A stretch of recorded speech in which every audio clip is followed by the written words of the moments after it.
salamat sa Panginoon mga kapatid dahil siya pa rin talaga yung nagbibigay ng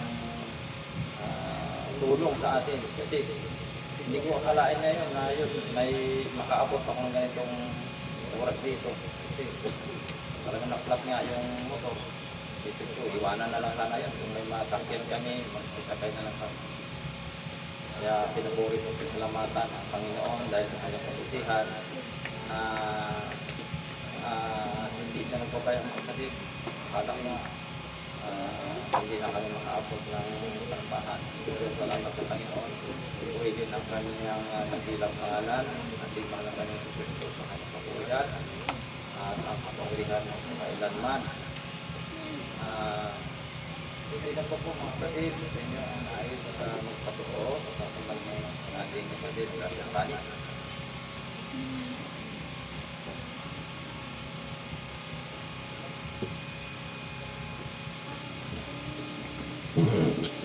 Praise God at salamat po sa Panginoon sa umagang ito. At malaking bagay yung ginagawa ng Diyos sa ating isan hindi natin maisip, hindi natin talaga lubos maisip ang mga bagay na ginagawa ng Panginoon.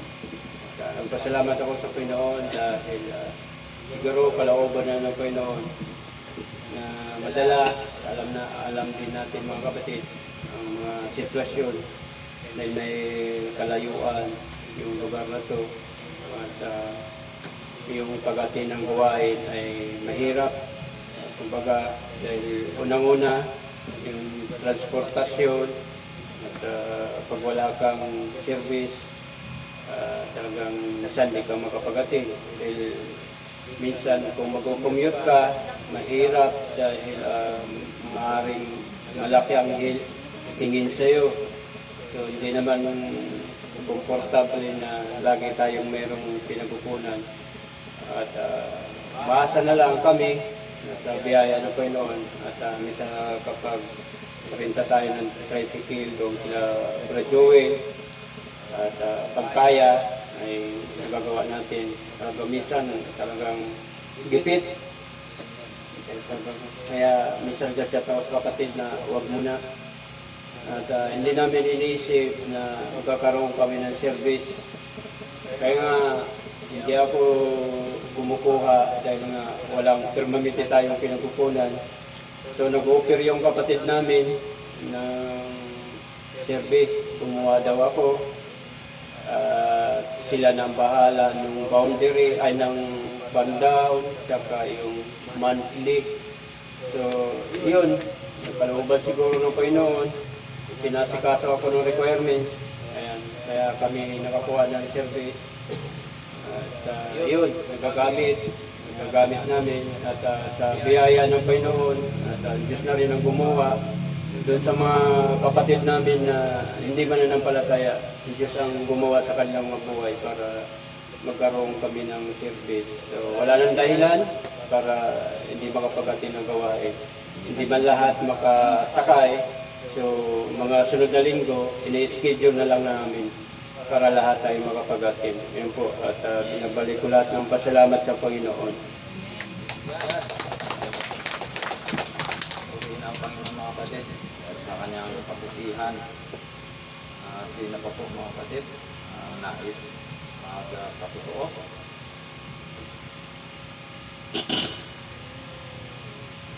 Kung wala naman ay pinabalik yung pagkataon at ang dito sa ating ating pastor Mark. Amen. Palapakan na natin ang Panginoon. Ang napakabuti ng ating Panginoon.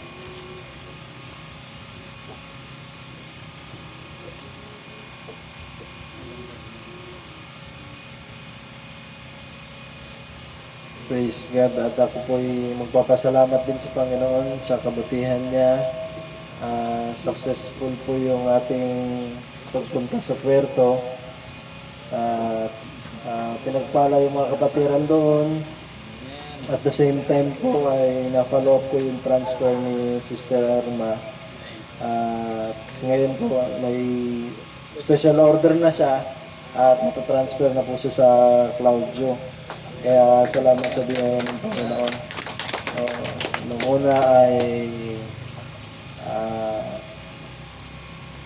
niloob ng Panginoon na kami ay makabukod ulit. Salamat sa biyaya ng Panginoon. Kung hindi pa ako inaaway ni Sister Arma, siguro September pa kami bubukod. Pero hindi yun ang plano ng Diyos. At all things work together. Nung kami ay makabukod, sumunod naman yung transfer. Kaya salamat sa biyaya ng Panginoon. At makakasama na natin. Masarap sa pakiramdam kasi kompleto na kami. Nasasamba sa Panginoon tuwing linggo. Salamat sa biyaya ng Panginoon.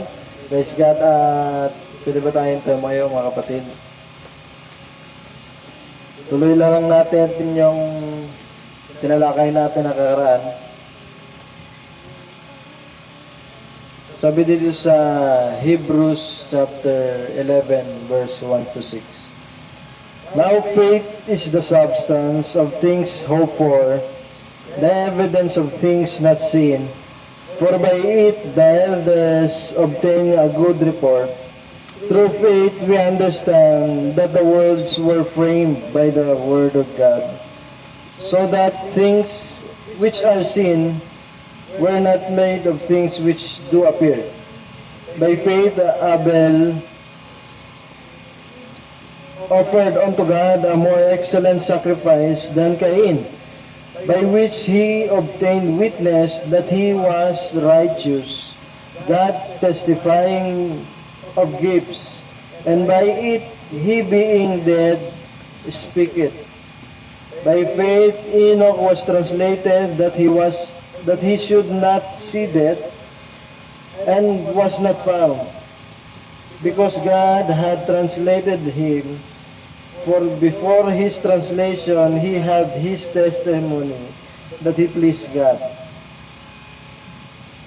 So 6, but without faith it is impossible to please him, for he that cometh to God must believe that he is, and that he is a rewarder of them that diligently seek him. Tayo yumuko sa ating Panginoon, tayo manalangin. Ama namin Diyos na makapangyarihan na sa lahat, maraming salamat sa iyong biyaya, Panginoon. Panginoon, dalangin namin pagpalain mo, pagkabasa ng iyong salita. Ito'y maging sariwang karne sa aming kaluluwa ngayong umaga, Panginoon. At dalangin namin ito'y maging kalakasan ng aming pananampalataya, Panginoon, sa aming paglilingkod sa iyo, Panginoon. Anumang pagkukulang namin, pagkakamali, karumihan, na sinusuko namin, Panginoon, sa kamay. At hindi nawa ito maging hadlang upang kami, ikay makapangusap sa amin, Panginoon. Maraming salamat, Panginoon. Ikaw ang mag-guide na yung mga salita, ikaw ang patuloy na magbukas ng aming kaisipan, Panginoon, ang aming puso, upang malaya ang paglagakan ng iyong mga salita, Panginoon. In the name of the Lord Jesus Christ, we pray. Amen. Amen. Amen. Makaupo tayo mga kapatid. Amen. Gusto ko lang basahin isa pang talata. Hindi ko na basahin yung Tagalog. No? Sa Jude 3. Sabi niya po dito, Beloved, when I gave all diligence to write unto you the common salvation, it was needful for me to write unto you and exhort you that ye should earnestly contend for the faith which was once delivered unto the saints. Sa Tagalog, mga minamahal, ang nais ko sanang isulat sa inyo'y ang tungkol sa kaligtasang tinatamasa natin lahat. Ngunit nakita kong ang kailangang isulat sa inyo'y isang panawagan na inyong ipaglaban ng pananampalatayang ipinagkaloob minsan at magpakailanman sa mga banal. Isa pang talata sa Ephesians 4, 5-6.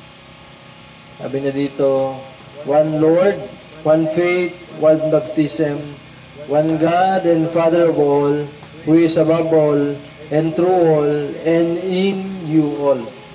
May isang Panginoon, isang pananampalataya, at iisang bautismo, iisang Diyos sa tama nating lahat. Siya ay higit sa lahat, kumikilos sa lahat, at nananatili sa lahat. So, nanggaling po itong ating tinatalakay dito sa Jude 1:3. No? So, merong pananampalatayang tinanggap yung mga banal. No? At tanda natin, sabi nga ng Ephesians, isa lang yung pananampalataya. Ngayon, tingnan natin dito sa mga quotation. Sabi niya dito, this is kind of an unusual text. It's an unusual statement because we were asked to contend. And yet the Bible said, there should not be contentions among you. But we notice that not only to contend, but to earnestly contend. Contention is all right if it's for the right thing. And he said to earnestly contend for the faith that was once delivered unto the saints. Sa 27, sabi niya, so, pagdating sa Biblia, titignan natin, sabi nga, hindi dapat iwasan natin yung contentions, yung pagtatalo-talo. Pero sabi niya, merong tamang contentions. Kailangan nating ipagtanggol yung pananampalatayang tinanggap natin. No, doon sa Jude, makita natin may nangyayari sa panahon ni Judas o sa panahon ng mga apostol na kinakailangan at pinapaalalahanan sila na yung pananampalatayang tinanggap nila ay kailangan nilang ipagtanggol. Kailangan nilang ipaglaban. Sabi pa, now you hear so many people say today, oh, divine healing is against my faith. The baptism of the Holy Ghost is against my faith. There's only one faith. And the faith doesn't come by joining church. That faith comes by hearing and that of the word. Kaya sabi niya pa, that faith should not come out of the creed book, but it should come out of God's Bible. For faith cannot rest upon the shifting sands of man's theology, but it can only rest upon the eternal rock of God's unchangeable word, and that's the only place that faith can sufficiently rest. No, at tanda natin yung pananampalatayang pinapakilala ng Biblia, yung pananampalatayang tinanggap ng mga apostol, walang ibang lalapatan yan kundi yung salita ng Diyos. At sabi niya, hindi ito lalapat sa man's theology. At sabi pa, now some people say, well, I'm a Methodist, that's against my faith. I'm a Catholic, and that's against my faith. There's only one faith. Tandaan natin, sa Biblia, mayroon lamang isang pananampalatayang pinapakilala. At nakita natin nakaraan, yung pananampalataya na yun ay divine faith. Yun yung pananampalataya ng Diyos na ibinigay niya sa kanyang mga banal. Praise God. Pero dumarating ang Panginoon at sa ating panahon, mga kapatid, maraming, pag tinanong mo yung pananampalataya ng tao, iba-iba na. Sabihin nila, ito ang pananampalataya ko, ako'y Metodista, ako'y Katoliko. Pero pinapaalala sa atin na meron lamang isang pananampalataya. Might be different denominations of good churches to represent that faith, but there's only one faith. Now, to our text, earnestly contending for the faith that was once delivered to the saints. Now, every one of us wants to believe that our church does that. Pag binasa natin yung talata na to, lahat nag-claim, lahat ng churches naniniwala na ginagawa nila to. Na pinagtatanggol nila yung pananampalataya na sa kaisipan natin, mga kapatid, ay galing sa Diyos.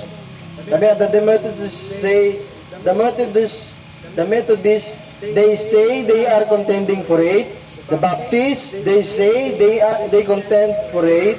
The Catholic, they say they contend for it. The Lutheran, they say they contend for it. The Pentecostal, they say they contend for it. The Nazarene, they say they contend for it. But they differ so much one from another. No, kung makita natin mga kapatid, lahat sila inaangkin nila. Ito, patayin na lang natin, bro. Deletion, ha? Nahihirapan ako, parang nabibigo na. Praise God, no? Pero makita natin mga kapatid, pag tinignan natin lahat yun, ay magkakaiba sila. Pero kiniklaim nila na yung pananampalataya na yun ay binigay sa kanila ng Diyos, mga kapatid, galing sa Diyos. At yun yung kanilang pinagtatanggol. No? But we want to find out really what is the faith. Kaya nakaraan, tinignan natin ano yung pananampalataya. At nakita natin ang pananampalataya, sabi nga ng Biblia mga kapatid, sa pamagitan ng biyaya tayo'y maligtas. No? At tayo naligtas sa pamagitan ng biyaya, sa pamagitan ng pananampalataya. At ang biyayang ito, ang pananampalataya ito ay hindi galing sa atin. Ito'y revelation o ito'y regalo ng Diyos sa atin. No? Kaya makita natin, ano ba talaga yung pananampalataya? Kasi lahat tayo, pag tinanong natin, lahat ng churches, lahat ng denomination, pag nagtanong tayo sa kanila, may pananampalataya, anong pananampalataya natin? Sabi nga, Kristiyano tayo. Pero iba-iba yung pananampalataya. Pero para makasigurado tayo, sabi niya, tingnan muna natin ano ba yung sinasabi ng Biblia. No? Sabi niya dito, what the Bible says, that must be the truth. No? At sabi niya pa, now it was to contend for the faith, not a, but the faith, the one faith. There is only really one faith, one Lord, one God, one baptism, one faith. Kaya pag dumating tayo, pag bumalik tayo sa unang siglo ng mga Kristiyano, isa lang yung pananampalataya. Hindi magulo. Praise God. At sabi nga, yung tawagin yan ay the faith. Amen. Kaya makita natin, hindi yan a faith. Kaya pag sinabing a faith, mga kapatid, maraming mga pananampalataya. Pero pag sinabi mong the faith, mga kapatid, isa lang yan. No? Now, so we have to go back to find out what this faith is. No, diyan ko po kinuha yan sa earnestly contending for the faith. No? Kaya kailangan makita natin. Kasi pagka, sabi nga natin, isa lang ang totoo, lahat tayo mamamatay. Isang araw, lahat tayo haharap sa Diyos.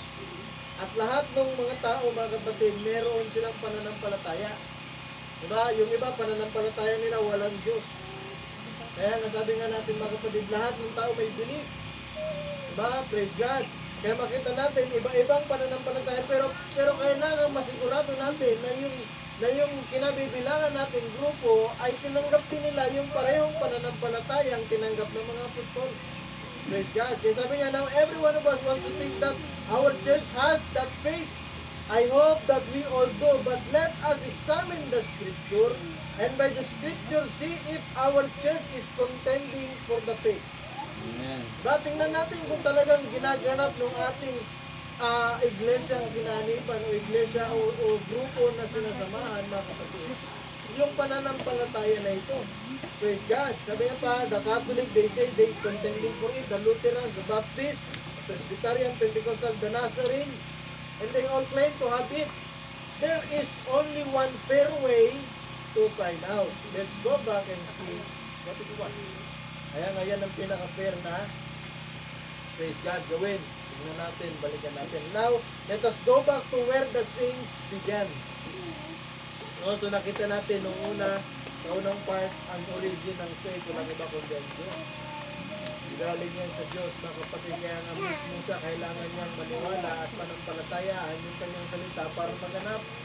No, maging ang Diyos, siya ay sakop din ng kanyang mga salita. Sakop din siya ng batas ng kanyang salita. Hindi niya pwedeng hindi to pa rin. Hindi niya pwedeng hindi sundin yung kanyang salita. O kung ang Diyos ay ganon, much more tayo. Amen. Diba? Kaya nga ang Diyos ay napakatuwid. Praise God. Hindi siya unfair. Maging siya mismo ay subject sa kanyang salita. Praise God. Sabi niya dito, babalik tayo kung paano nag-umpisa yung mga banal. And examine our faith. Tingnan natin. By the faith that was once believed, that was delivered to them. Then if we find our faith is like theirs, then we believe that we have the faith that was once delivered to them. Oh, praise God. At kapag nakita natin, pareho yung pananampalataya natin at pananampalataya nila, diba? Alam natin, yung pananampalataya that was once delivered to them ay nandito rin sa atin. Praise God. Dahil yun lang at yun lang ang pananampalatayang hahanapin ng Diyos pagbalik niya.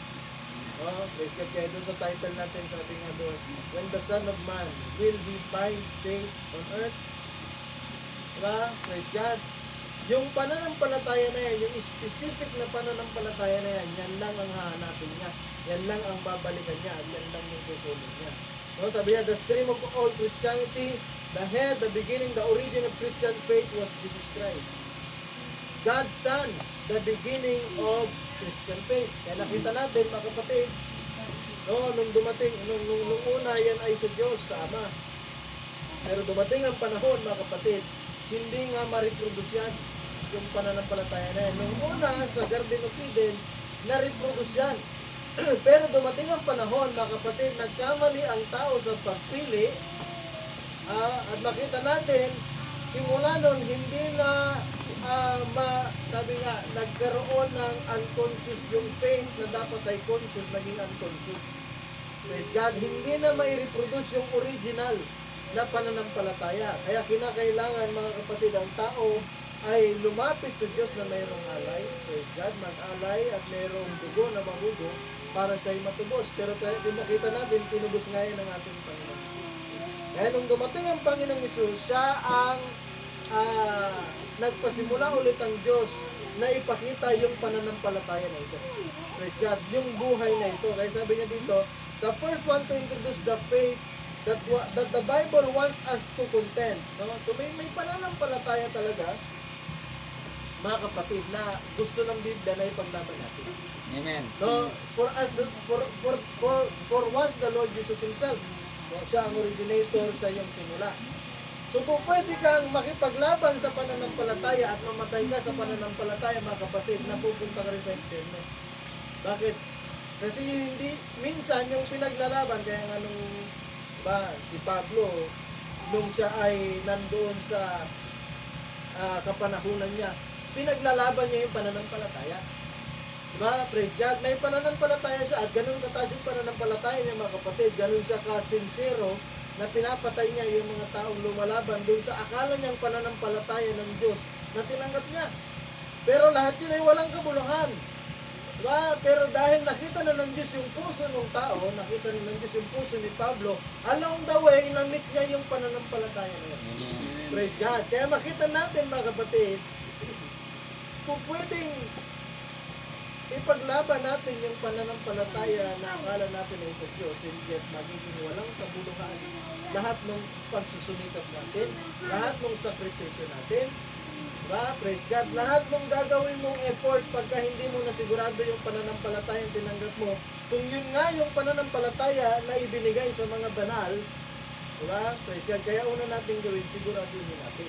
Kasi mayroong niyang, kung ano yung ginawa ng pananampalataya ng Diyos na natanggap ng mga apostol, yan din ang gagawin ng pananampalataya na yan sa atin ngayon. Mayroong pattern na yan. Sabi niya, Christ Himself, He was the one who brought the faith because Christ on earth was God's representation to the people of the New Deal.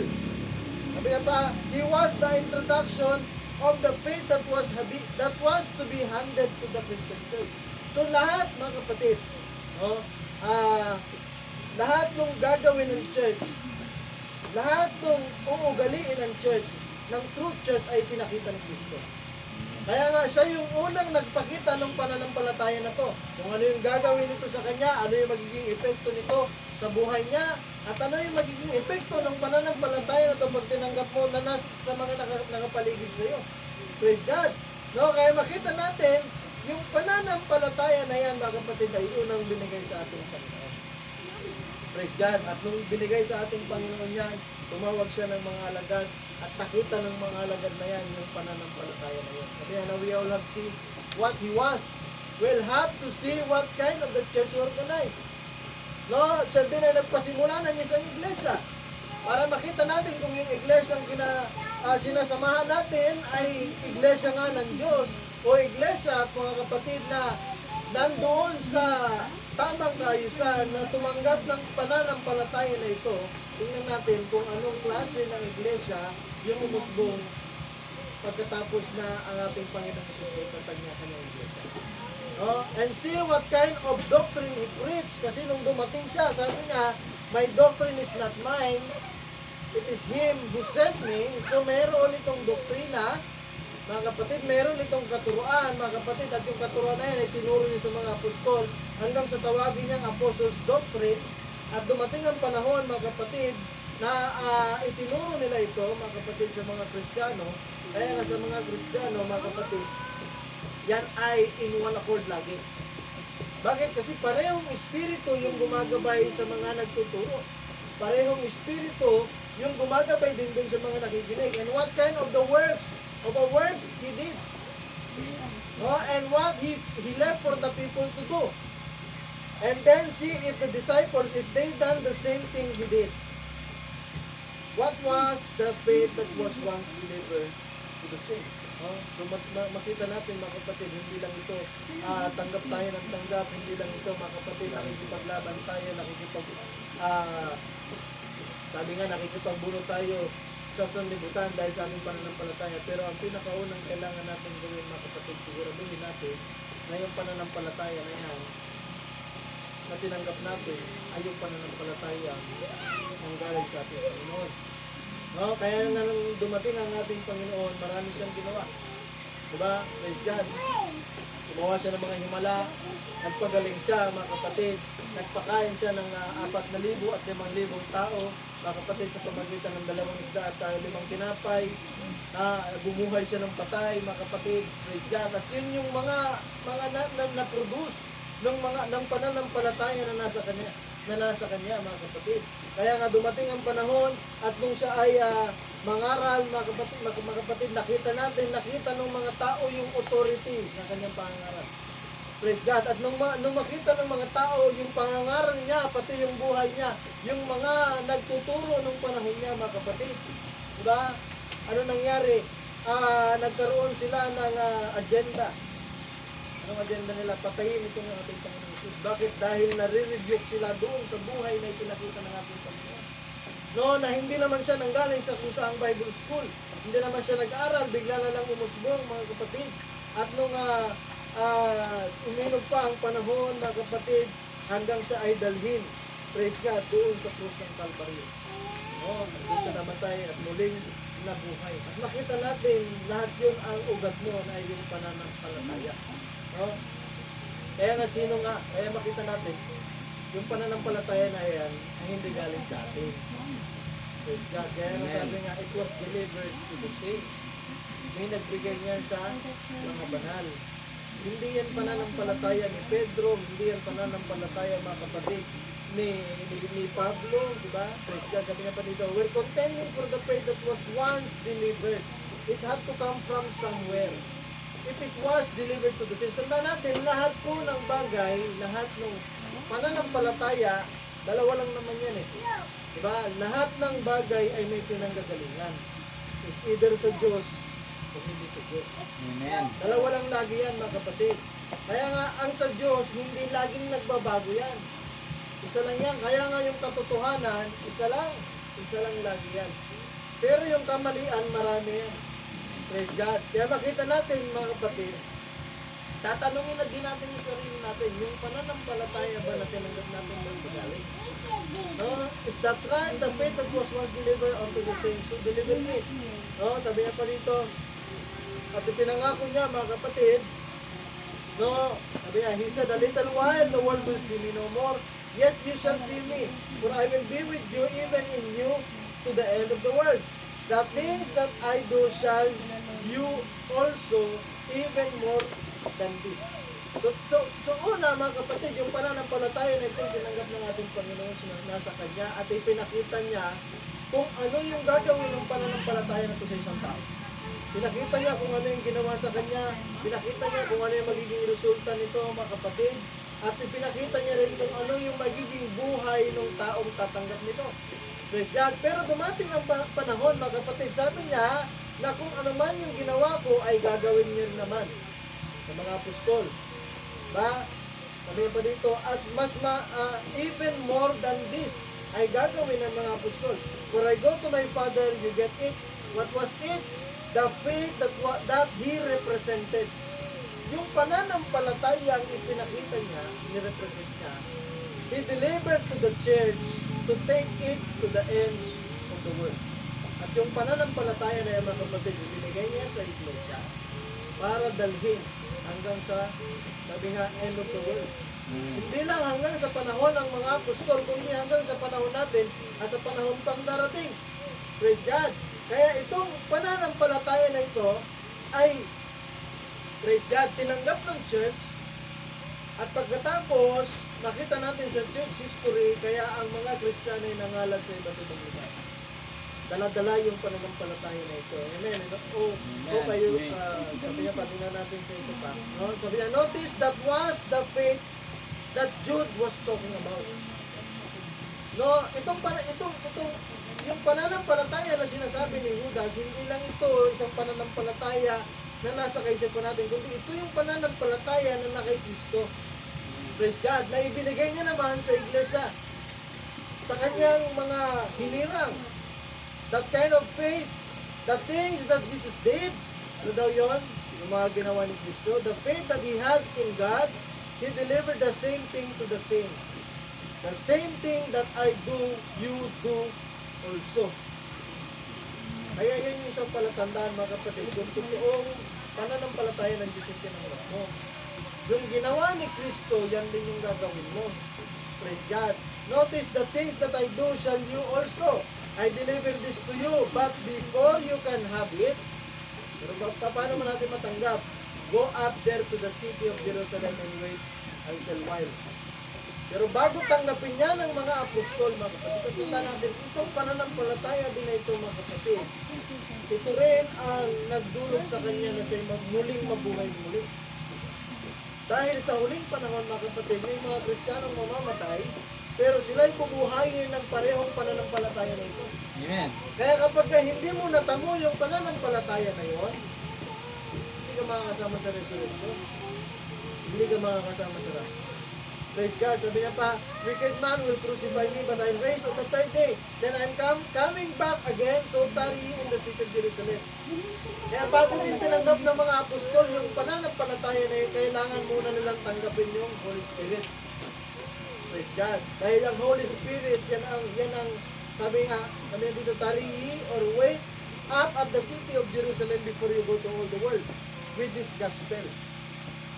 No, ito ang magbibigay sa atin ng pananampalataya. No, at tandaan natin itong debate na ito. No. Kaya ngayon din yung yung pananampalataya na yan din yung may tutungkiro na nasa atin. Diba? Kaya nasabi niya nga, na-conquer niya na yung mundo. Diba? Praise God. Kaya pag tinanggap mo yung pananampalataya na yan, yung pananampalataya ng Diyos na nasa iyo, yan ang magkukonquer ng sanlibutan na nakapalibot sa atin. At tandaan natin, ibibigay lang yan sa mga saints. Hindi yan binibigay sa kung kanino. Sabi nga, then faith can only find its place in the world, and we were asked to contend earnestly for the faith once delivered unto the saints. And the word saints comes from the word sanctified one. And sanctify is a compound word which means cleanse and set apart. Kaya nga, matatanggap lang ng tao, mga kapatid, yung pananampalataya na yan kapag kayo nilinis na ng Diyos. Amen. Diba? Praise God. Kaya sa ating panahon, mga kapatid, paano tayo nililinis ng Diyos? Walang ibang maglilinis sa atin kundi ang salita ng Diyos. Diba? Praise God. Kaya kinakailangan din bumalik tayo sa purong salita ng Diyos. Maibalik tayo sa purong aral ng salita ng Diyos. Bakit? Yan ang maglilinis sa atin sa mga maling aral natin. Amen. Kasi kung ano yung katulad sa school, kung ano yung tinuturo sa school, mga kapatid, yan lang din ang matututunan ng bata. Diba? Pagka ang turo ng school ay mali din yung magiging buhay ng bata. Kaya kinakailangan maitama itong mga praise God, katuruan sa loob ng iglesia. Kailangan bumalik sa atin kasi makita natin, mga kapatid, yung ministry, no, minsan kung tingnan natin, isa lang talaga yung konsepto. Yung ministry, mga kapatid, ng mensahe ay ibalik yung pananampalataya. Hindi lang yung, kasi yung pwedeng naiintindihan mo yung salita ng Diyos. Pero yung realidad at kapangyarihan ng salita ng Diyos hindi magmanifest sa buhay natin. Diba? Kaya nga sa panahon ni Elisha, mga kapatid, nandun yung mga sons of the prophet. Kilala naman nila si Elisha eh. Nakita nga nila gumawa ng himala eh. Pero bakit isa lang yung nakasunod sa kanya? Hanggang doon sa Inagaw, di ba? Hanggang makalampas sila sa Ilog Jordan.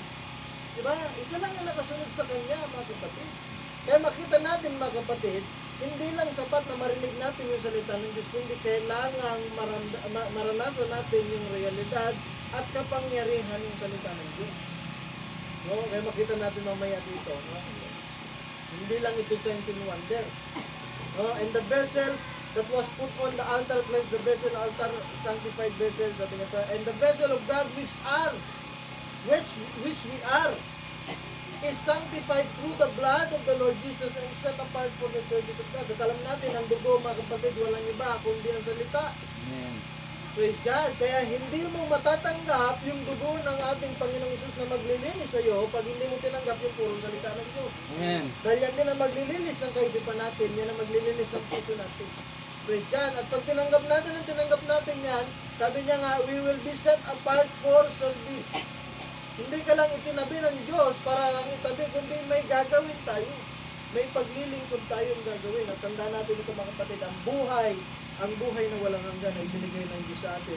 Hindi lang para i-contain natin, kundi para i-reproduce yung parehong buhay niya. Tandaan natin, kung walang bride, hindi magre-reproduce ang ating Panginoong Isus.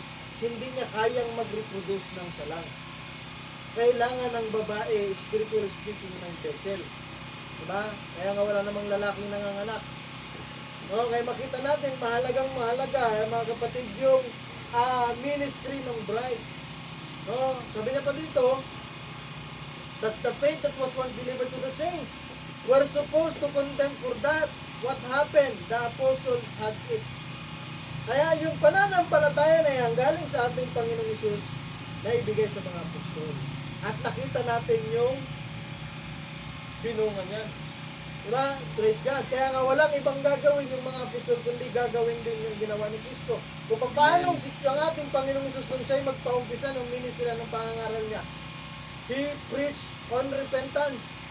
Kaya nga nung dumating naman yung mga apostol at si Pedro ang binuksan ng susi, mga kapatid, ng karya ng Diyos. Anong unang pangangaral ni Pedro?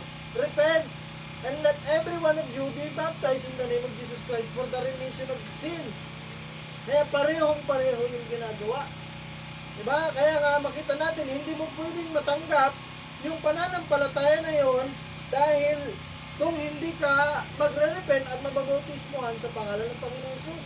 Kung ang bautismo ay sa pangalan, ang bautismo tinanggap mo sa pangalan ng Ama, Anak, Espiritu Santo, hindi mo natanggap yung pananampalataya. Kasi never mong matatanggap yun. Kasi yung nakatanggap mismo ang pangangaral niya, magsisi ka at mabautismo ka sa pangalan ng Panginoon Hesus. Diba? Kaya lagi tayong aangkla sa purong salita ng Diyos. Hindi sa signs and wonder, hindi sa mga pagpapala. Praise God. Kaya nga, ito rin yung pangangaral nila. Diba? Ang pangangaral nila ay repentance. Kung paano sa ang Panginoong Hesus sumigaw ng repentance, itong mga apostol, sumigaw ng repentance. Diba? Kung paano ang ating Panginoong Hesus nangaral ng kabanalan, anong ginawa ng mga apostol? Nangaral din sila ng kabanalan. Sabi nga ng Panginoong Hesus, be ye therefore perfect, even as your Father which is in heaven is perfect. At nakita natin yan, sabi niya nga, walang papasok sa langit na hindi perfect. Praise God. Kaya sabi niya pa dito, sabi ni Pablo, for God hath not called us unto righteousness, but unto holiness. Hindi tayo tinawag ng Diyos, praise God, sa karumihan, kundi tinawag tayo sa kabanalan. Kaya hindi po pwede na sasabihin natin Kristiyano tayo at wala tayong kabanalan. Amen. Wala tayong pagpipigil, wala tayong praise God, di ba? Anyo ng kabanalan sa ating buhay, kundi mayroon dapat yun. Kasi yan din yung gagawin, yan yung ginawa ng Espiritu ng Diyos nung pananampalataya tinanggap nila sa kanila.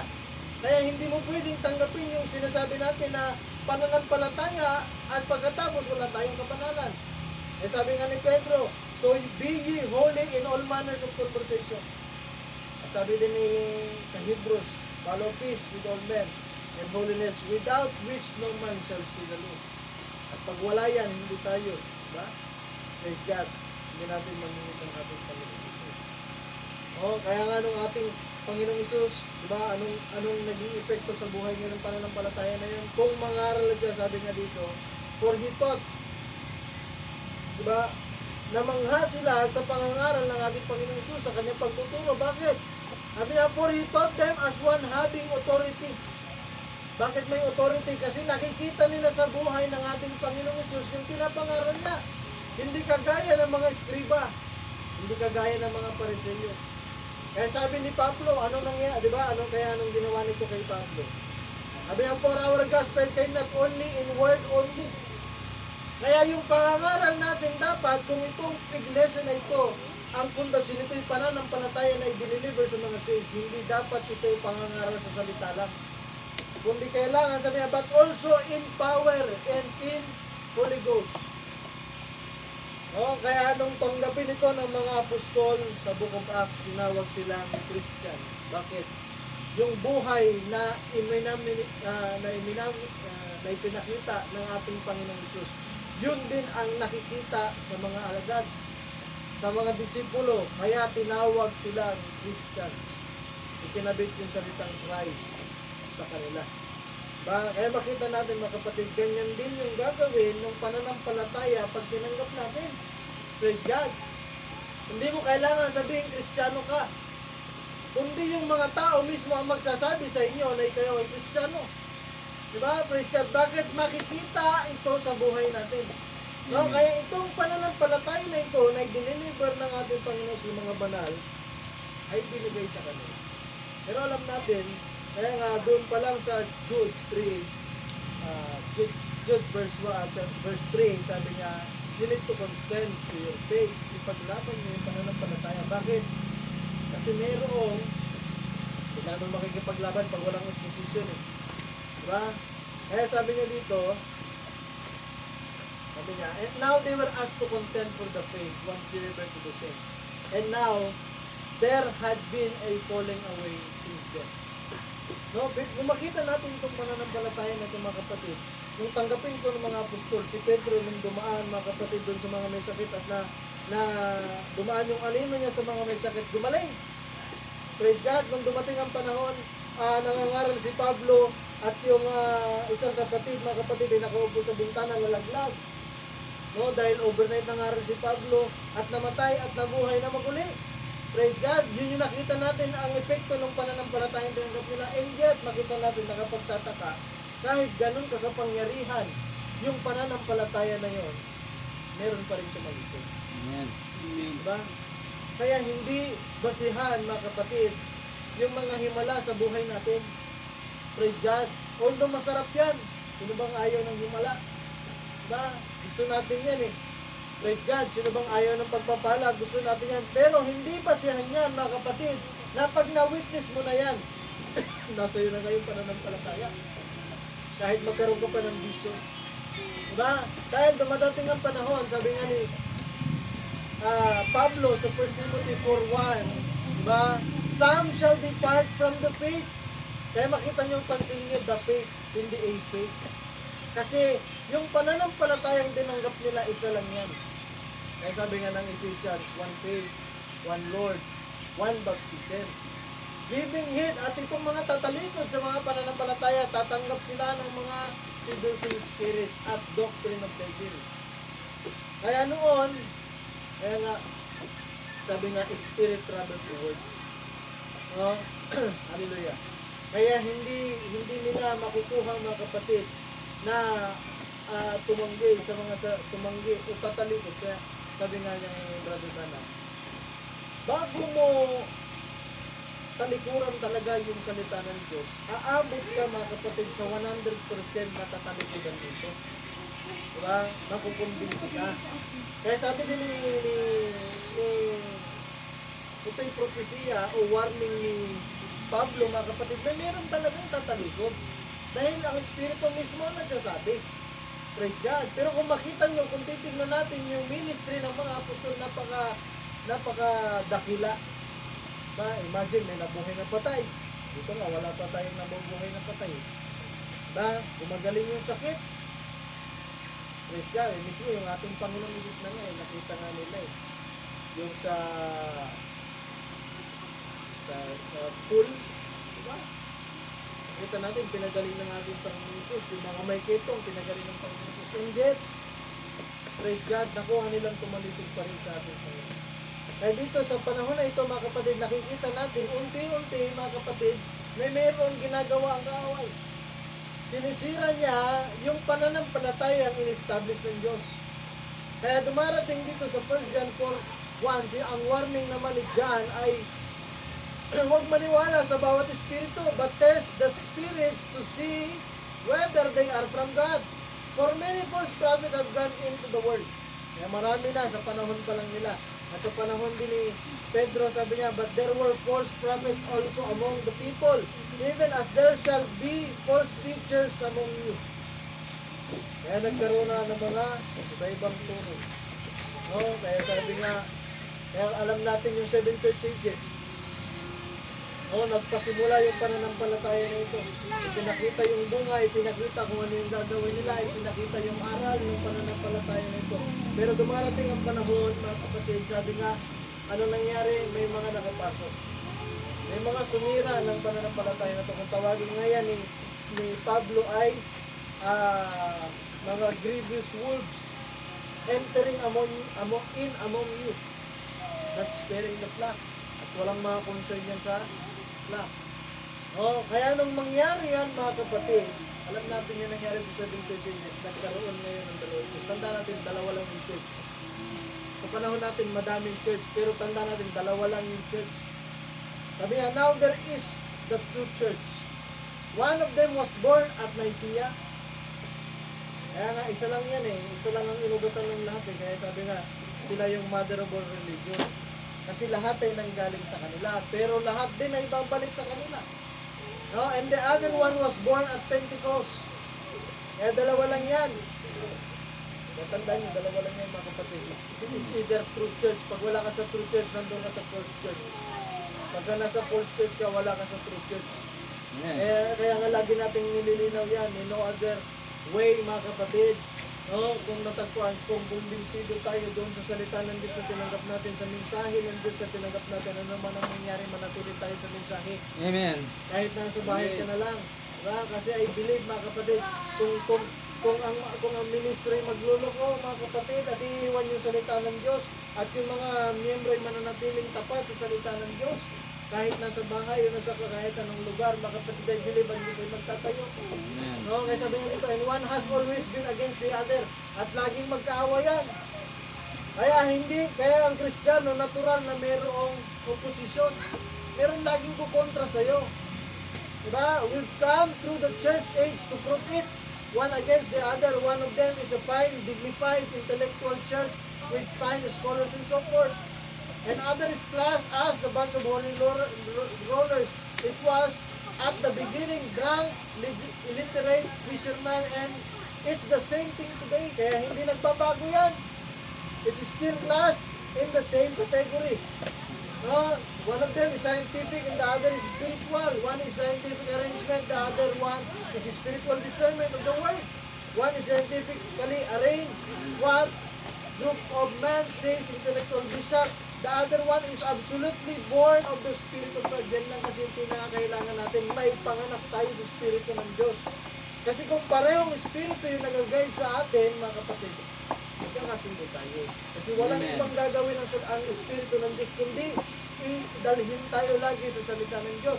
And lives by the Spirit of God, and it performs and makes come to pass the Word. Oh, kaya nga, ito yung pinakamahilan eh. Sabi niya, and lives by the Spirit, mamumuhay lang tayo sa Espiritu ng Diyos, at it performs and make come to pass the words that God promised. At yung manifestation ng salita ng Diyos, makikita sa kalagitnaan ng mga tatanggap ng pananampalataya na ito. Praise God! Kaya sabi niya pa, at walang ibang gagawin ang tunay na iglesia ng Diyos, kundi, sabi niya, I said that the true church would always try to be like it was in the book of Acts. Kung paano sa book of Acts, ganyan lang ang gagawin ng mga totoong mananampalataya. Ng mga totoong tumanggap sa pananampalataya. Walang ibang gagawin yan. No? Pero pinakita rin dito sa ating panahon, sabi nga, but we have discovered that the world also teaches an invasion of error until there is a complete blackout of the truth in the last day when the Lord is about to appear. Kaya nga, isa sa palatandaan na malapit na dumating ang Panginoon pag nakita niyo yung blackout of the truth. Pag dumating na mga kapatid, kaya nga sabi ko nga mga kapatid, may blackout of the truth na yan. Diba? Total blackout na yan sa labas ng bride. Wala nang direksyon yung buhay ng tao. Amen. No, kaya nga sabi ko nga, ipag-pray natin yung na-meet ko. Kasi ang ganda ng advocacy nila eh. Diba? Maganda yun kasi makakatulong sa community. Pero tandaan natin, it is fratricide. Babagsak ng babagsak talaga ang moral ng tao. Sana gumpisa yan sa pulpito.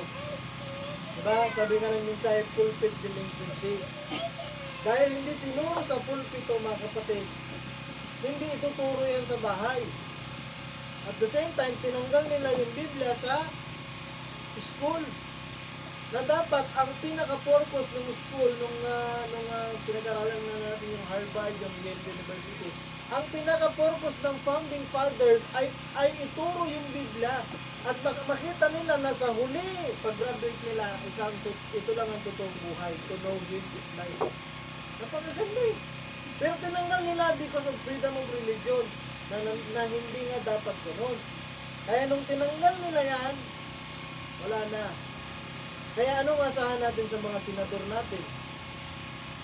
Dahil hindi naturo yung tama, yung katuruan ng Biblia, anong values ang matatanggap nila? Diba? Sa sarili nila. Kasi, sabi ko nga mga kapatid, kapag hindi nga, kung tinanggal nga natin, wala na yan. Anong batas ang papanukala nila? Diba? Nung nakaraan natin, gusto na naman palitan yung alphabet. Kaya nga minsan, pagka nagkikwento ang mga ang dami ng problema ng Pilipinas. Ang daming pwedeng batas na gawin. Yung alphabet pa. Diba? Eh kung ano ka na diba? College ka na, bigla pinalitan yung alphabet. Diba? Hirap na naman. Eh, ngayon lang nga sa education, papalit-palit. Pagka kung anong gusto ng uupong sekretary, papalitan na naman. Tapos pasa kagad. Wala man lang prototype. Dapat sana may pilot school na parang gano'n, isang school lang na yun ang i-implement nila isang taon, titignan nila, study nila, yung magiging effective. Ano yung effect sa mga estudyante, sa mga teacher? Eh ngayon, pagka na gusto ganito, ganito na. Isang seminar lang, minsan online pa. Hindi naman lahat. Eh minsan nga, pag face-to-face yung seminar, ang hirap ang maintindihan eh. Online pa. Diba? Praise God. Kaya makita natin, kaya nga dito lang sa atin, tignan nyo yung mga senador, diba? Buti na lang wala tayong trading. No? Praise God, hindi tayo nakakapanood minsan ng balita sa minsan pag nadadaan lang sa kasi yung mga senador ngayon nagiging katatawanan, nagiging memes na. Minsan pag hindi ka rin updated, tumatawa yung mga ka-opisina mo, hindi ka natatawa. Hindi mo alam, pero yun na pala yung nangyayari sa loob na Senado. Kaya anong mga batas ang nila? Batas para sa tao. May magagandang batas yan eh. Equality. Gender equality. Magagandang batas yan. Pero tandaan niyo mga kapatid, tunggo nga yan sa salita. Hindi, originally, hindi ganun talaga. Kaya nga, sa Genesis, talagang equal yan yung babae-lalaki. Ang problema kasi, nagkamali yung nadaya yung babae at nagkasala sila, kaya simula nun inilagay ng isang babae sa ilalim ng lalaki. Praise God. Tapos, yung mga, yung mga third party, di ba, nirecognize na nila. Pero kung titignan nga natin yung Biblia, mga kapatid, ayaw nga ng Diyos eh.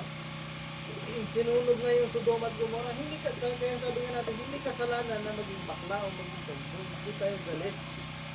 Praise God. Pero hindi kasi yun ang sinasabi ng Biblia.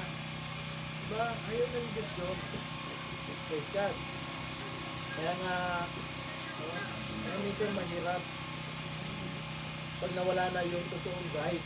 Kaya sabi nga dito mga kapatid, there is a true church and a false church. Kaya nung dumating yung panahon na yun mga kapatid, kung babalikan natin sa unang mga siglo, malinaw yung Kristiyano. Ang daling makita.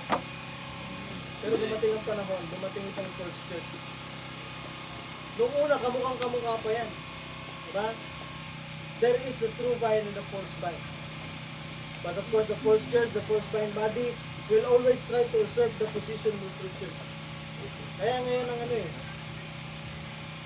ang laging ginagawa ng false church, lagi niyang inaangkin na siya yung totoo. Lagi niyang inaangkin, praise God, na nasa kanya yung katotohanan. Pero tandaan natin, kaya nung dumating yan, sabi niya, at ito pa, no? Sabi niya, the false will try to kill the tree. Tandaan natin ito mga kapatid. Pagka nasa katotohanan tayo, hindi mo kailangan ipaglaban. Kasi yung katotohanan, kaya niyang ipaglaban yung sarili niya. No? Kaya nga, nung ang ating Panginoong Hesus mga kapatid, nung siya ay dumating dito mga kapatid, ang dami niyang opposition. Hindi niya naman pinagtanggol yung sarili niya. Pero doon mismo mga kapatid, makita natin, walang magawa yung mga taong nasa opposition. At the same time, nung pinapalo na siya, diba?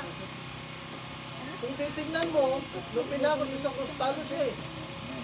Diba? Pero dahil ibinigay niya yung buhay niya, nagpatalo siya. Yun yung katagumpayan niya. Kaya nga ganun din sa atin, hindi mo kailangan patunayan na tama ka. Kasi yung tama, pagdating ng panahon, as time goes by, makikita at makikita yun. Yes. Mamumunga yun eh. Praise God. No, kaya makita natin, hindi mo kailangan laging ipagtanggol yung sarili mo. Minsan sapat na yung isang beses. Ba, praise God. At hayaan mo na, mga kapatid, na yung panahon ang magpapakita na tama ka. Praise God. Sabi niya po dito, that's how it was in the book of Acts. That is how it is set forth in the 7 ages. No? At tandaan natin, lagi mga kapatid, kaya sabi ko, pagka nasa katotohanan tayo, dapat mas mahabag tayo. No, minsan nakakainis kasi, pagka nasa mali yung tao, doon lang sa office, sa school namin, yung mga bata. Kasi nga ang batas, freedom of expression. Pagka nagmura, minsan ang hirap ng pagsabihan. Hindi tayo sanay ng ganun eh. Minsan nga dahil sa ganun lagi yung nabidinig mo, parang gusto mong batukan yung bata. Kasi minsan walang pakialam kahit nabidinig. Biro mo na nadaan sa faculty. Nadaan doon sa harap ng faculty tapos magmumura. Tapos pagka sinaway, ay sorry po. Pero magtataka ka, kinabukasan ganun ulit. Diba? Praise God. At hindi pa bulong ha. Hindi pa bulong. Kaya nga kung i-express na nila, ganun din. Pero wala kang magawa eh. Diba? Kundi sawayin lang. Praise God. Kaya nga doon, naiinis tayo, nagagalit tayo sa ginagawa nila, pero may pagkahabag. Kasi ganun kasama na yung sistema nung panahon natin, na yung mga bata ay ganun na. Alam niyo, kaya nga sa pangkahidadan ko pagka naganyan, ay maganyan tayo, lalo na pag madinig ng mga magulang natin, talagang nanginginig tayo sa takot. Diba? Hindi lang palo, papaduguin yung bibig mo. Pag narinig ka, praise God. Yung salita lang na T-A-N-G-E. Dati pag marinig yun sa'yo, bata ka pa, may papaduguin ka yung bibig mo. Para hindi ka na umulit. Ngayon wala na. Diba? Tapos yung mga guro, gano'n na rin. Dahil nasawa na kakasaway, hindi na rin nagsasaway. Kaya wala tayong magawa. Pero salamat sa Panginoon mga kapatid, mayroong liwanag at pananampalatayang binigay Diyos sa atin. Kaya nga sabi ko nga, paano kaya ito? Imagine, baryo na nga yun. Praise God, pero gano'n. Kaya nga sabi ko nga mga kapatid, kung hindi gagawin ng church yung dapat niyang gawin, kung hindi natin gagawin yung dapat natin gawin, tiyak matutulad yung mga anak natin sa mga gano'n. Diba? Kaya nga hanggat meron tayong Biblia, hanggat nandiyan yung mensahe, turuan natin magbasa, diba? Turuan natin na praise God, manalangin sa ating Panginoon. Praise God. Sabi niya pa, 2,000 years has passed, friends. 2,000 years has passed. In these latter days, we have got so many, so man has got into the system of Christianity. Kaya nga nung pasukin ng tao nung ipasok ng tao yung sistema ng tao sa Christianism, and has perverted it again, hybrid it to creeds, churches, denominations, intellectual speech, until the power and the real thing of the gospel of Christ is practically lost. Pag tignan natin mga kapatid, nung magsimulang mag-hybrid ito, nagbunga ito ng confusion. Ay, sa panahon natin, sobrang dami ba naman ng Kristiyano? Lahat nag-aangkin ng Kristiyano. Pag tinanong mo, iba-iba yung faith nila, iba-iba yung stand nila. Kaya sabi nga, nung i-hybrid nila ito, kahit na relihiyoso ka pa, kahit na lagi kang nagsisimba, dahil na hybrid na ito, nahaluan ng sistema ng tao na wala yung kapangyarihan. Amen. And the real thing of the gospel is practically lost. Kaya magtataka ka mga kapatid, nagsisimba naman. Yung tatay, yung nanay, Kristiyano naman. Pero kaya nga sabi ko nga, matutuwa ka kasi pag kinumpirme, yung mga anak natin may kapulitan yan. May pagkapilyo minsan, pagkapilya, di ba? Pero pag ikumpara mo sa mga anak ng nasa denominasyon, kasi minsan yung, magaling kasi magana yan, tawag eh. Magaling magtago minsan eh. Alam mo, bait-bait din eh. Diba? Pero pagkano din, di alam ng magulang, di alam ng ano. May mga tao kasing disiplinado. May mga tao na kapag ka nakaharap eh, napakagala. Diba? Maayos. Kaya sabi nga yung sabi nila, yung mga magnanakaw daw ngayon, dati kasi mga magnanakaw yung suot eh. Ngayon, nakabarong na daw eh. Diba? Kaya makita natin, pagka tinignan mo pinong-pino, praise God. Pero pagka tinignan mo yung loob, bulok. Diba? Kaya yan yung nangyayari sa ating panahon. Kaya pagka hindi natanggap ng tao, yung totoong pananampalataya, lahat yan ay pagdidisiplina lang. Pagka nandiyan ka, susunod. Pagka wala ka, hindi susunod. Kaya sabi nga, and here we are in the world, promise for the last day. What will happen? What will take place? Man, don't believe it. Dahil nga, ganun ang nangyari. Minsan mga Kristiyano pa yun ang scam. Mga pastor, nanluloko. Praise God, gagawa ng kulto. Pagkatapos, huhututan yung mga Kristiyano, re-rape. Nakita ko nakaraan yung kay Kibuloy. Biro mo, sabi na, hindi ko alam kung ano yung bata eh, kung matalino, parang scholar something. Magaling sa eskwela, sabi kasi nung magulang, sa hearing, nagtaka siya, nung maniwala siya doon sa kay Kibuloy, nagbago yung pananaw ng bata, ayaw na mag-aral. Nagtataka yung magulang, sabi niya, masipag mag-aral yun eh. At sabi niya, sabi daw ng bata, hindi na daw siya mag-aaral, parang magtitinda na lang o something gano'n eh, para kay Pastor Kibuloy. Kasi malapit na dumating ang Panginoon, something gano'n. At sabi niya nga, kahit ano pang sabihin ng magulang, wala na siyang magagawa kasi ang may-ari naman ng kaluluwa niya. Isipin niyo mga kapatid. Kaya nga sabi ko, huwag niyong dadahilan yung mensahe, di ba? Kasi noon, ganun din sa mensahe noon eh, education is of the devil. Kaya pag nabasa nyo ng mga una-una, sabi nga, may mga Kristiyano na hindi na pinaaral yung mga anak nila. Kaya sa tingin nila, sabi nyo yun. Pero hindi pala gano'n ang ibig sabihin ng mensahero. Kaya nga sabi nga, di ba, kapag tinanggap mo yung mensahe, hindi ka, dapat ka nga mag-aral pa eh. Diba? Kasi hindi naman ibig sabihin na pagka hindi ka nag-aral, hindi ka makakahayon. Nandun mismo sa paaralan yung mga pwede mong masiran. Praise God. Kaya sabi niya nga, and ask them, kaya hindi na maniwala yung mga tao. Praise God. Bakit? Nagkanda-gulo-gulo na, bumalik sa confusion. Bumalik sa Babylon. Pero noon, isa lang yan. Kaya you ask them if they're a Christian, say, I belong to so and so. That doesn't mean one thing. Now we got the whole thing into a Babylon again. After 2,000 years. Kaya yan ang binunga ng hybridization, confusion. The church today needs power and truth. again.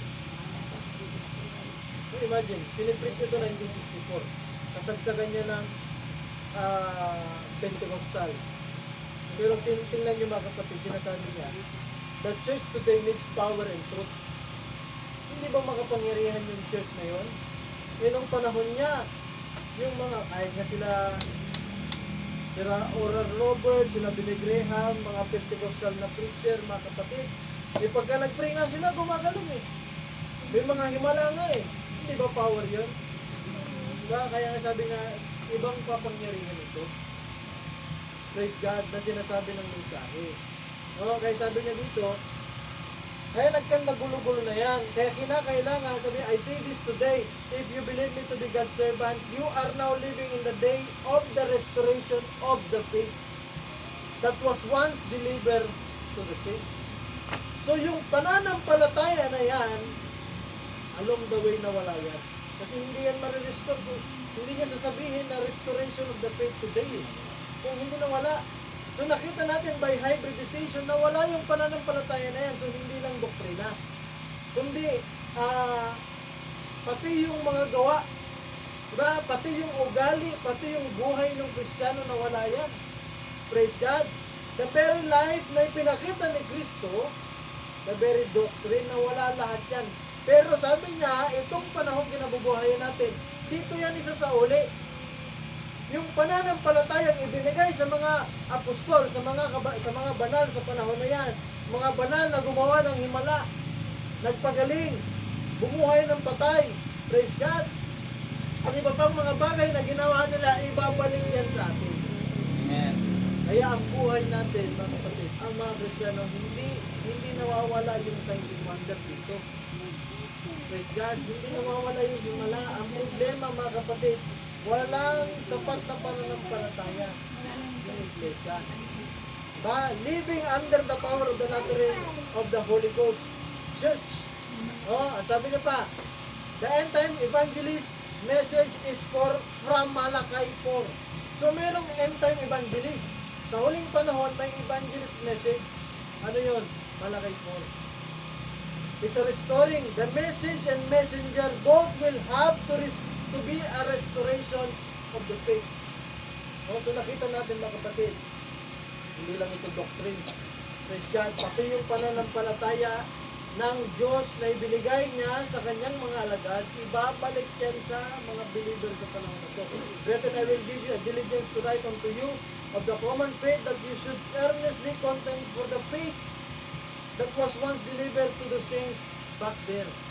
So yung pananampalataya na yan, mga kapatid, ibabalik sa atin, at yung pananampalataya na yan, mga kapatid, we are sure of it, mga kapatid, yan yung pananampalataya yung pinaglalaban natin ngayon.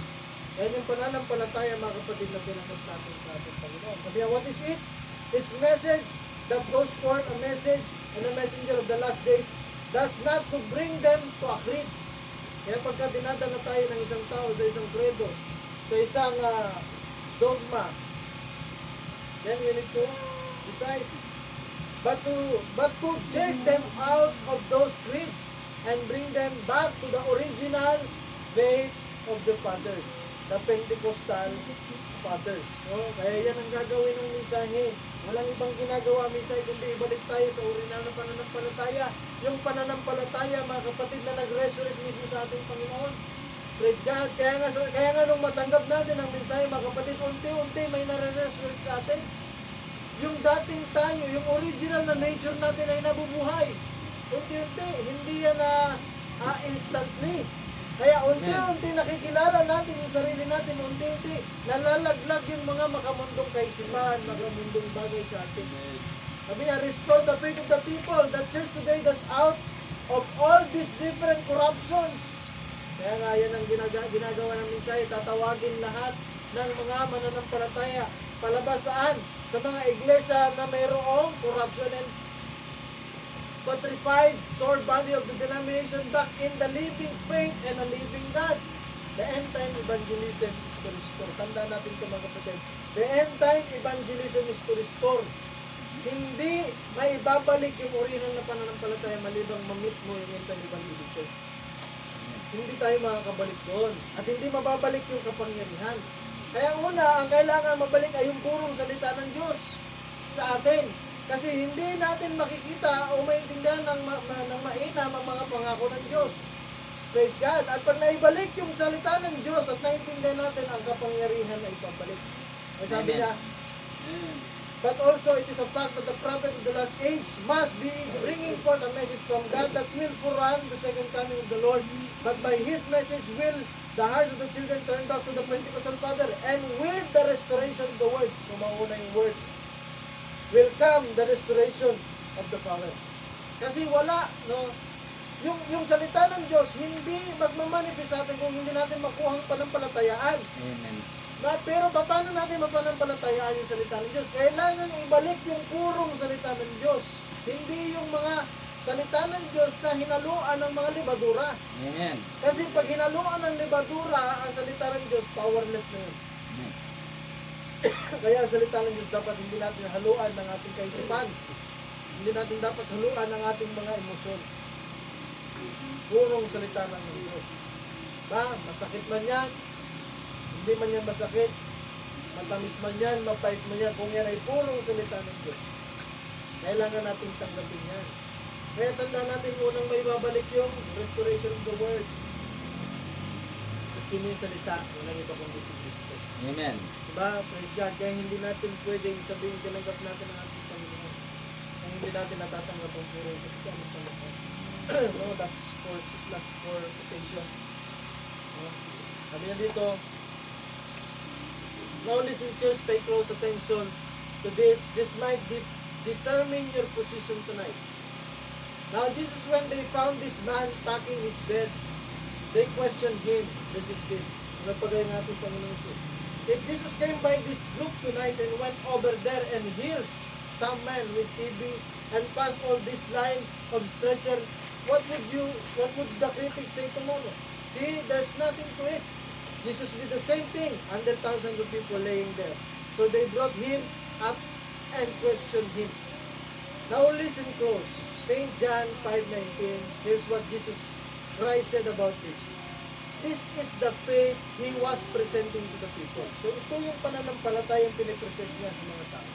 Ito yung pananampalatayang din tinanggap ng mga apostol. Now I'm going to quote Jesus' words. He said, verily, verily, I say unto you. Verily means absolutely. I say unto you, the Son can do nothing in himself. But what I see the Father do, that I do also. Kaya sabi niya, ito yung pananampalatayang ipinipresent niya. Kasi minsan, pinanta natin. Otherwise, God showed Jesus a vision on what to do. And then He went and done it. Do you understand it? No flesh glories in the sight of God. It's all in the realm of spirit. And even Jesus, the Son of God, said, I can heal no one or do nothing until the Father shows me what to do. Kaya sabi niya, ito yung pananampalatayang pinipresent niya. Na wala siyang magawa, malibang ipakita sa kanyang Ama. Sabi niya, how many understands that plainly? Now raise your hand, thank you. I just wanted to see. If you were really understanding, I hope to see. On language, it will be someday Jesus returned, Babylon will be forgotten. The faith that Jesus was produced to the church was not by going out and just whosoever he would heal. Ang gusto niyang i-point out, mga kapatid, pag tinanggap mo yung pananampalataya na to, hindi ito yung gusto mong lahat na pagalingin, gusto mong lahat maliligtas nga. Amen. Kundi sabi niya, it was to who the Father show him. Kaya pag tinanggap, minsan kasi ganyan, kung totoong tinanggap mo yung pananampalataya na yun, pagalingin mo yung sarili mo, sabi nga ni Brother Bala, sabi din ng Panginoon, sabi din ng Biblia, hindi niya nga magamit sa sarili niya. Amen. Diba? Kaya wala ding magawa. Oo, siya yung anak ng Diyos, pero wala siyang magawa. Malibang ipakita sa kanya ng Ama. At yun yung pananampalataya na ipinipresent niya. Amen. Hindi ito, mga kapatid, na yung pananampalataya tinanggap mo, gusto mong ma-praise God, diba? Gumaling yung kabila. Kapag pray mo, hindi ganon. Yes, we are praying for them to heal. Pero hindi ibig sabihin, mga kapatid, na pag nandiyan na yan, automatically mag-ooperate sa iyo ayon sa gusto mo. Hindi. kundi kung ano lang yung ipakita sa iyo ng Ama. Kaya meron tayong tinatawag na leading ng Diyos. Hindi ito yung, sabi nga, going out and just whosoever He would heal. Hindi ito yung pupunta ka lahat, hayuan mo. Iba yung gusto mo, iba yung tinatawag ka ng Diyos. Iba yung gusto mo, iba yung may leading ng Diyos. Kaya yan yung pananampalataya na tinanggap ng mga apostol. Kaya itong mga apostol, pumupunta sila, sabi nga ng Espiritu ng Diyos, itabi niyo si Saulo at si Barnabas. Diba? Ang Diyos ang pumipili, hindi tao. Kaya nga pag may burden ka, hindi galing sa iyo yan. Galing sa Diyos yan. Kaya nga sabi ko kay Pastor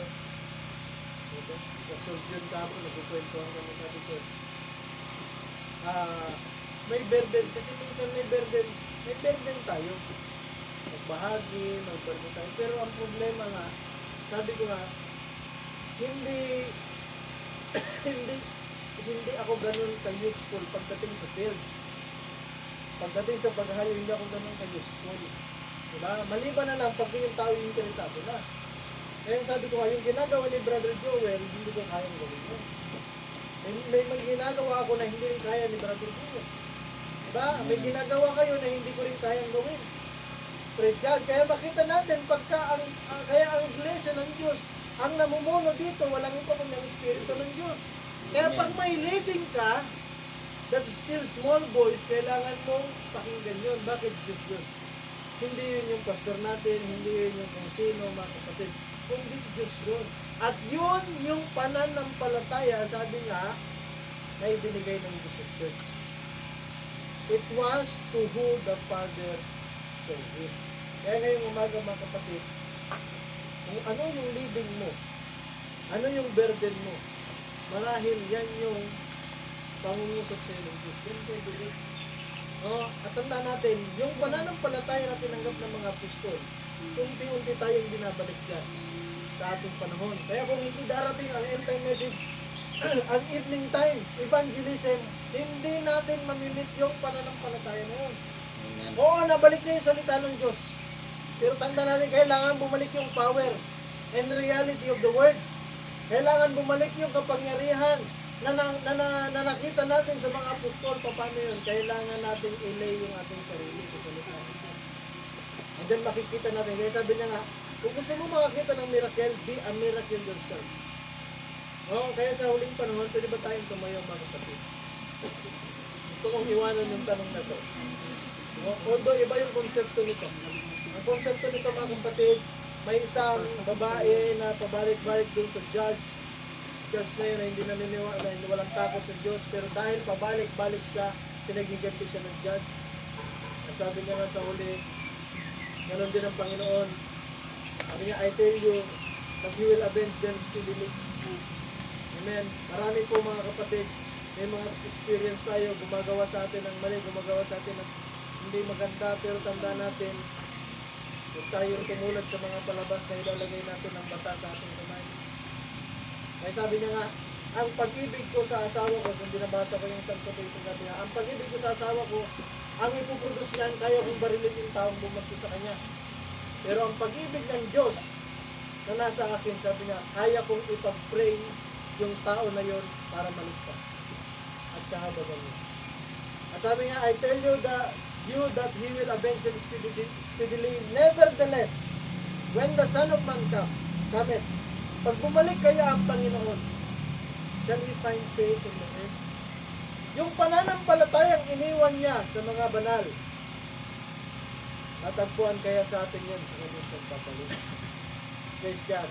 At kung makita natin, mga kapatid, at alam natin sa sarili natin, kung tinanggap natin yung pananampalataya na yan, kung hindi pa natin tinanggap, then we need to decide. Diba? Praise God. At kung tinanggap na natin, sabi ko nga, mga kapatid, mas nasahin natin yung kapangyarihan ng pananampalataya na yun. Praise God. At ngayong umaga, salamat sa biyaya ng Panginoon, salamat sa prayer niyo po. At God willing ay magtuloy-tuloy pa. Praise God. Yung mga, dahil marami pang pamphlet, mga kapatid, na about faith, gusto ko pang basahin, gusto ko pang aralin, para makita natin. Kaya lahat, mga kapatid, ay bumabalik lang. Diba? Kaya nga isa lang ang pinakatumbok, restoration. Kailangan tayong maibalik doon. Hindi lang doktrina. Hindi lang yung kapangyarihan. Kasi kung doktrina, may mga tao, tama naman ng doktrina eh. Pero walang kapangyarihan. Hindi mag-manifest yung mga pinangako ng Diyos. May mga tao naman nagmamanifest. Healing kung healing lang. Ang daming healing, mga himala. Pero makita mo, yung the very life na ipinamuhay ni Kristo, wala sa kanila. Pero sa ating panahon, mga kapatid, ibinabalik ito ng Diyos lahat. Doktrina, signs and wonder, dahil pinangako niya doon, pinangako niya sa atin more than this you shall do. Praise God. At sabi niya pa, yung buhay na yan ay binibigay sa atin. Praise God ng ating Panginoon.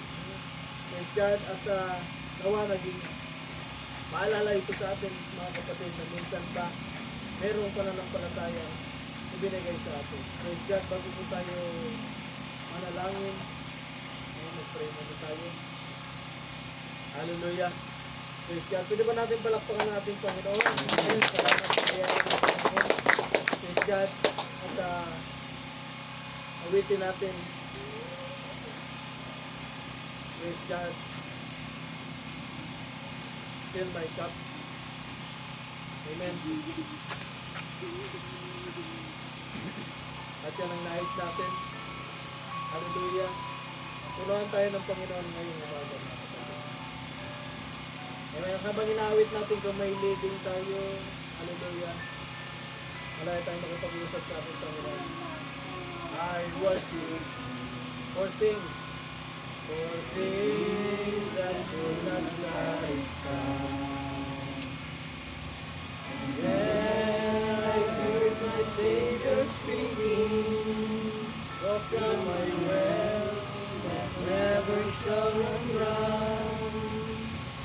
Where my cup goes, I live it up, Lord. I'm against this thirsting of my soul. Bread of heaven, feed me till I want no more. Fill my cup, fill it up and make me whole. There are millions in this world who are dead.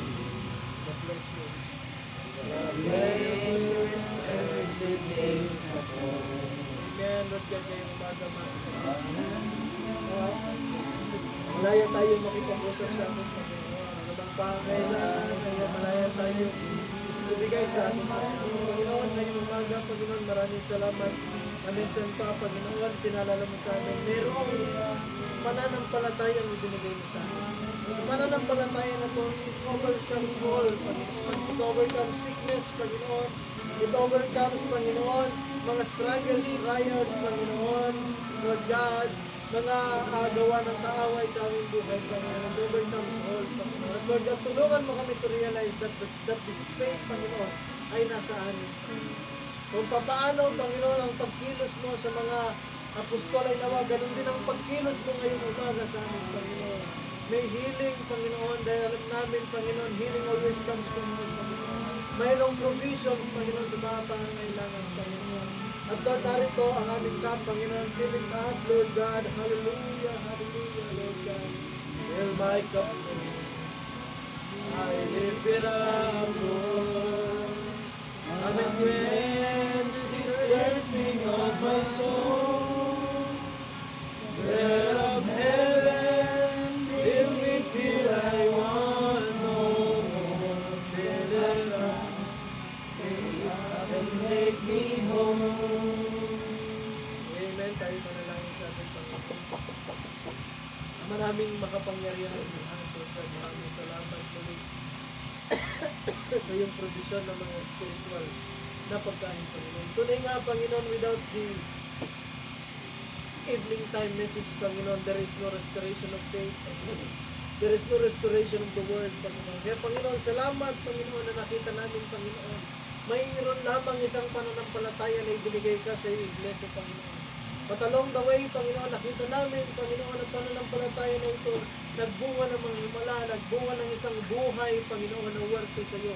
Nagbunga, Panginoon, ng mga bagay, Panginoon, ay pinangako mo, Panginoon. At Lord God, yung pananampalataya din na ito ang nagbigay ng manifestasyon, Panginoon, sa iyong mga salita, Panginoon, ay pinangako sa aming Panginoon, Panginoon. But Lord, along the way, nakita rin namin, Panginoon, kung paano ang pananampalataya na ito nawala, Panginoon, sa mga believer, Panginoon. But Lord God, salamat sa mensahe, salamat sa iyong salita. At salamat, Panginoon, ay pinangako mo na i-restore mo ang pananampalataya na ito, Panginoon. Na kung saan makikita namin, Panginoon, ang mga Kristiyano, Panginoon, mamumuhay na may kabanalan, mamumuhay na may takot sa iyo, Panginoon, may respeto sa iyo, mamumuhay, Panginoon, na naglilingkod sa iyo, Panginoon, no matter what, at mamumuhay na may kapangyarihan ng buhay nila.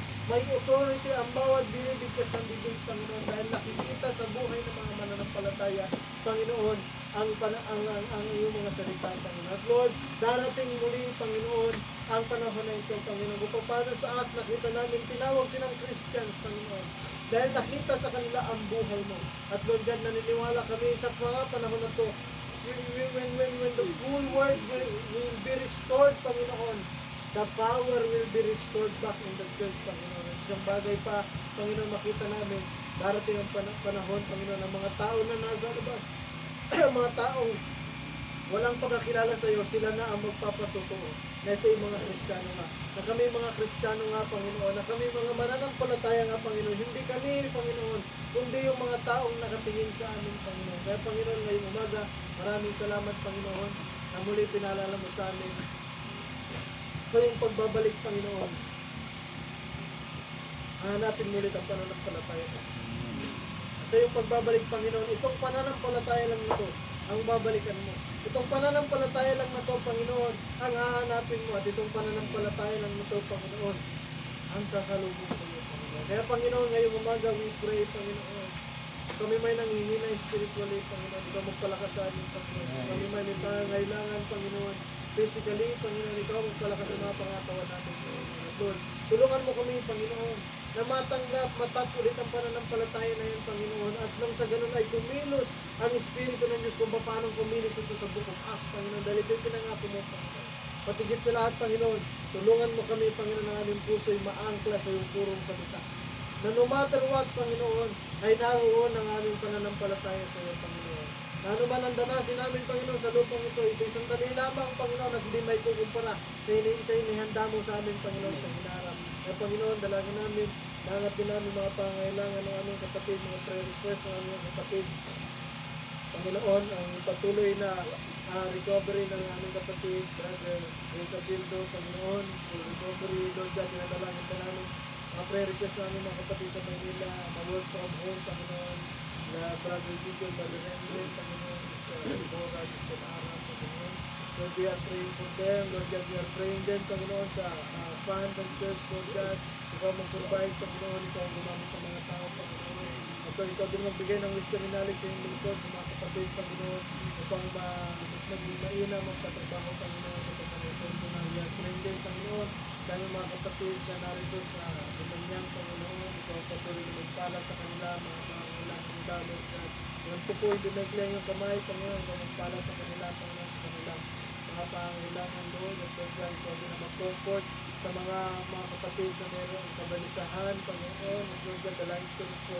Ikaw din po ang tumawag muli ng mga kapatid, Panginoon, tumawag ng mga believer, Panginoon, sa lugar na ito, Panginoon. At Lord, we are praying, pagpalain mo rin ang mga tao dun sa block na nabila namin ng lupa, pagpalain mo sila na sila po ay gumagawa ng paraan para mas magpapahagi sa daanan at pagpalain ng gawa ng kanilang kamay, Panginoon. At Lord, muli, anumang kulang pa rin sa panalangin ito, Panginoon, ay ito magdagdag, Panginoon.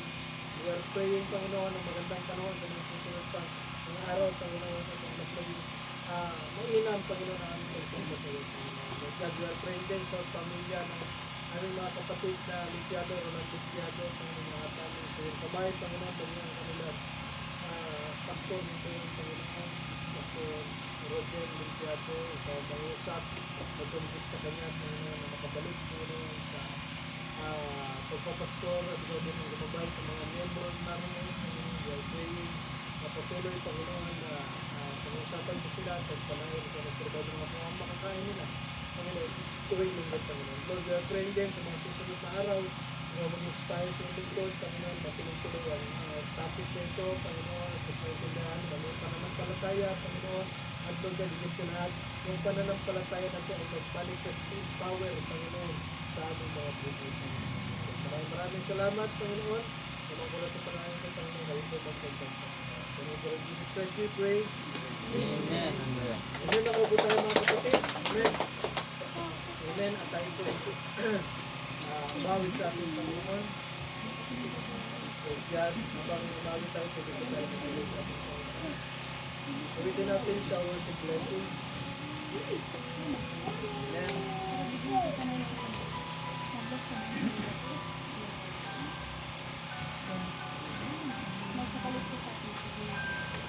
There shall be showers of blessing. This is the promise of love.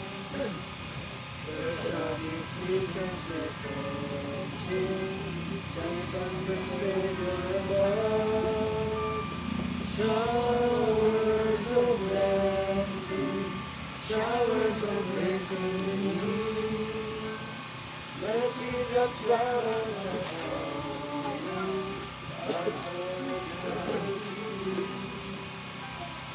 There shall be showers of blessing, graciously riding again over the hills and the valleys.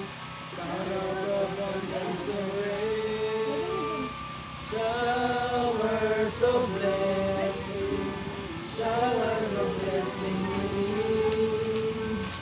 Mercy drops down as are falling. Upon the showers we pray. There shall be showers of blessing, all that today might fall. Now as to God we're confessing, now as on Jesus we go. Showers of blessing, showers of blessing. Mercy drops down as our falling. Showers we pray. There shall be showers of blessing. Celebrate. Tawaran ko si Brother Noel para sa closing prayer.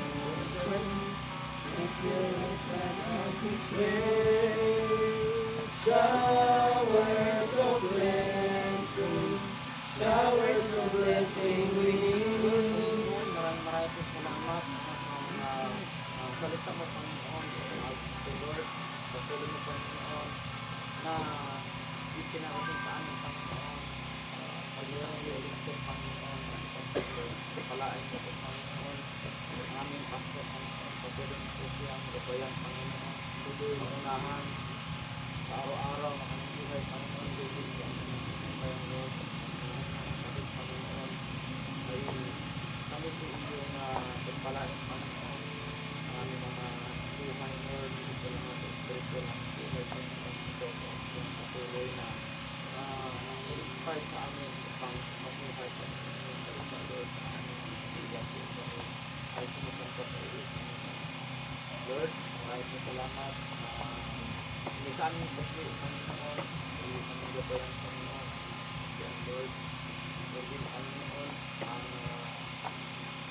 ang ikapto, Panginoon, hindi sa iyo, Panginoon, palain mo po, Lord, gusto ang lahat mo po, Panginoon, ang bigay, Lord, ang kaya namin sa ito, Panginoon, dito po palain, Lord, dito, Panginoon, ako, Panginoon, kami po, ang natitong, Panginoon, ay magamit, Panginoon, sa iyong Kristo, Lord, ito po ay gamit sa pagpagawa ng iyong buhay sa bahay, Panginoon. Lord, maraming po salamat, Panginoon, sa lahat ng iyong biyaya sa amin, Panginoon, sa Pilipinas, sa amin, Panginoon, ang pagkakang pag-iwag, sa pag-iwag sa amin, lahat ng Panginoon, ang tulang, maraming po, Panginoon, ito, ang tapos sa ano sa pangalan ng Panginoon sa Kristo. Amen. Pagpakan natin ang Panginoon. Amen. Tayo po ay natatapos na. Kaya natin ang bawat isa, bang inawit natin. Bayan, bayan.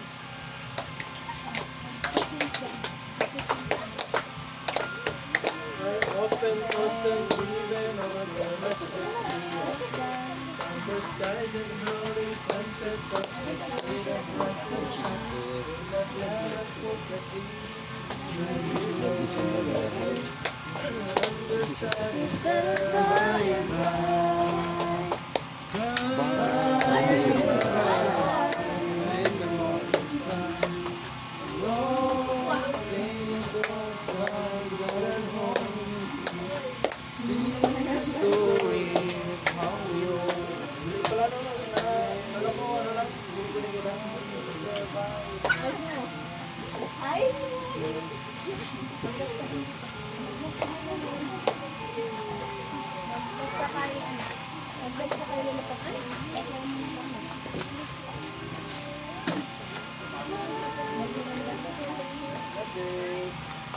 Kala ko ano lang yung kwan? Delay pala no? Delay. Yung ano, yung tunog niya.